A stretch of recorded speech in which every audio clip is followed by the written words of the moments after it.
दोस्तों, क्या आप भी मर्चेंट नेवी में अपना करियर बनाने के लिए सोच रहे हैं? तो आपके मन में कई सारे डाउट्स आते होंगे कि जब आप शिप में एंट्री करेंगे तो आपकी सैलरी क्या रहेगी, आपका रैंक क्या रहेगा और आपकी ड्यूटीज़ क्या रहेगी, आपको कौन सी एकेडमी में ट्रेनिंग करना पड़ेगा। ऐसे कई सारे डाउट्स आपके मन में आते होंगे कि आपने 10th कंप्लीट किया है तो आपको कौन सा डिपार्टमेंट चूज़ करना पड़ेगा, 12th आपने किया है तो आपके लिए कौन सा डिपार्टमेंट अच्छा होगा। ऐसे आपके मन में कई सारे क्वेश्चंस आते होंगे। तो मैं स्टेप बाय स्टेप आपके ये सारे डाउट्स इस वीडियो में क्लियर करूँगा। तो दोस्तों, मेरा नाम कैप्टन इरफान और मैं आप सभी को अपने चैनल पर वेलकम करता हूँ। और अगर आपको कोई सा भी डाउट रहे तो आप ये वीडियो पूरा देखिए और कमेंट बॉक्स में लिख के मेरे से पूछ सकते हैं। तो स्टार्ट करते हैं अपना ये वीडियो।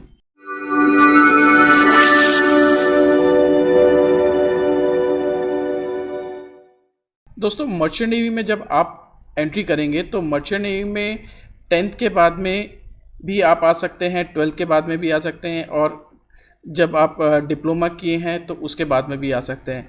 लेकिन उस सब चीज़ से पहले आपको ये पता होना चाहिए कि मर्चेंट नेवी में जो आप कैरियर बनाना स्टार्ट करने चाहते हैं तो उसमें कौन कौन से डिपार्टमेंट होते हैं।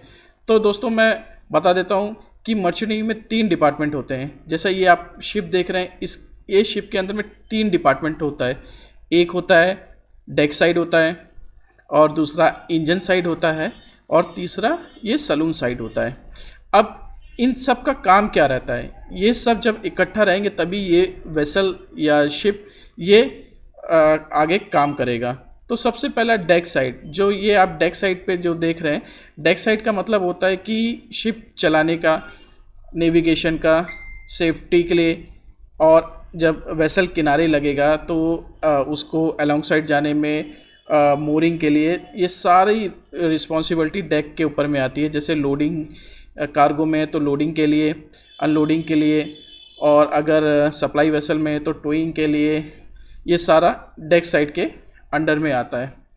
और इंजन साइड हो गया पूरा, जितनी भी शिप की मशीनरी है वो सारा का सारा इलेक्ट्रिक आइटम्स, इलेक्ट्रिक से लेके जितने भी इंजन के जो काम रहेगा वो सब इंजन साइड के लोग करते हैं, संभालते हैं। और तीसरा हो गया सलून का। सलून में कुकिंग लाइन आता है, जिससे कि चीफ कुक रहते हैं और वो मतलब दोनों डेक और इंजन के लिए खाना प्रोवाइड कराते हैं, खाना बनाते हैं पूरा, मतलब गैलरी वगैरह सब चीज़ वो लोग के अंडर में रहता है। तो दोस्तों, ये था 3 side, deck side, engine side और सलून साइड। तो फ्रेंड्स, जैसे कि आपने 12th कंप्लीट किया है और 12th कंप्लीट करने में भी 2 डिपार्टमेंट रहता है। जैसे आपने डेक साइड, जैसे आपने साइंस साइड से किया है तो उसके लिए अलग रहता है, और आपने आर्ट साइड से किया है तो उसके लिए अलग रहता है। अभी जैसे कि आपने साइंस साइड से किया है तो आप डेक कैडेट के लिए भी जा सकते हैं और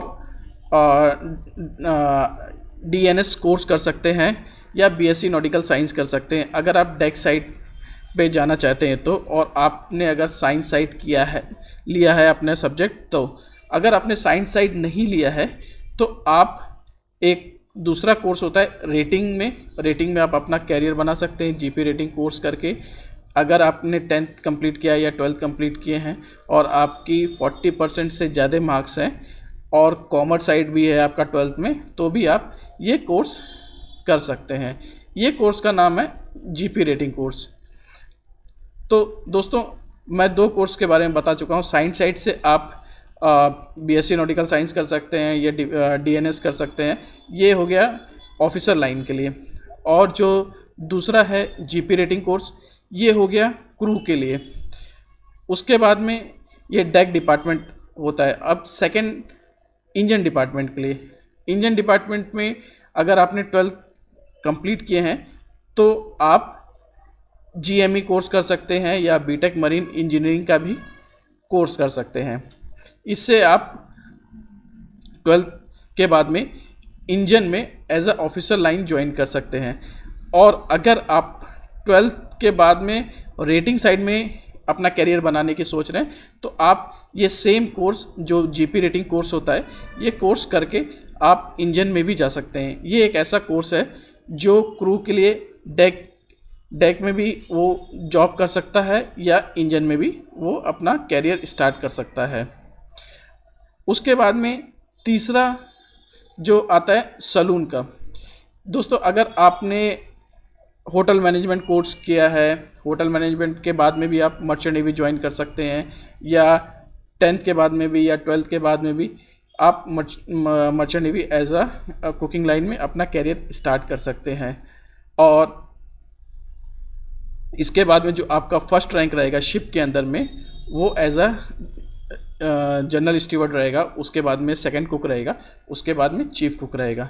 तो दोस्तों, मोटे तौर पे आपको समझ में आना चाहिए कि जब आप फर्स्ट टाइम में जब आप मर्चेंट नेवी में कैरियर बनाने के लिए सोच रहे हैं, तो आपको कौन सा डिपार्टमेंट आपके कैरियर के लिए अच्छा रहेगा।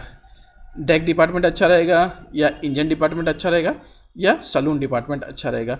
ये तीनों डिपार्टमेंट के रोल अलग हैं, काम अलग हैं और रिस्पॉन्सिबिलिटी भी अलग है।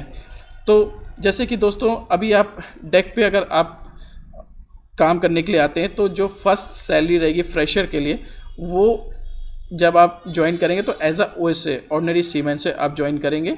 उसकी सैलरी रहेगी $300 से अबव रहेगी। और इंजन साइड में आप जब इंजन में एंट्री करेंगे तो वाइपर रैंक से एंट्री कर सकते हैं। उसकी सैलरी रहेगी $300 से अबव रहेगी। ये सप्लाई वेसल की है। अगर आप ITF कंपनी में जाएंगे तो उसकी सैलरी डिफरेंट रहती है। और ITF कंपनी स्टार्टिंग में आपको एज अ ट्रेनिंग वाइपर लेगी या तो ट्रेनिंग OS लेगी। और हर एक कंपनी का डिफरेंट सैलरी पैकेज रहता है। तो आप जिस भी कंपनी में जाएंगे तो वो आपको अपना अलग सैलरी वो बताएंगी। और तीसरा होता है सलून, जो फर्स्ट टाइम में जब शिप पे जाएंगे तो एज अ जनरल स्टीवर्ड के रैंक पे शिप पे जाएंगे। जनरल स्टीवर्ड में जो स्टार्टिंग की सैलरी रहेगी वो भी $300 से स्टार्ट होता है सप्लाई वेसल में। और जो ITF कंपनी होती है, बड़े वेसल होते हैं, उनकी सैलरी वो कंपनी के ऊपर में डिपेंड करेगी। वो समझ लीजिए कि आप $400-500 के अबव रहेगी। अभी आप दोनों शिप को गौर कीजिए। ये है बड़ी शिप जो ITF कंपनी की रहती है, और ये टग बोट है। दोनों में डिफरेंस है। इसमें आदमी भी कम रहते हैं और इसमें आदमी ज़्यादा रहते हैं। और ये सिर्फ कोस्टल में ही काम करेगा। जो ये वेसल है वो सिर्फ कोस्टल में ही रहेगा, और जो ITF कंपनी है ये वर्ल्ड वाइड रहेगी। तो दोस्तों, ये था सैलरी का, ड्यूटीज़ का, और जब आप फर्स्ट टाइम में जब शिप पे जाएंगे तो आपका रैंक क्या रहेगा। अगर इन केस अगर आपको और भी कोई क्वेश्चन पूछना है तो आप मेरे से पूछ सकते हैं। और होप करता हूँ आपको ये वीडियो काफ़ी अच्छा लगा होगा। Thank you for watching.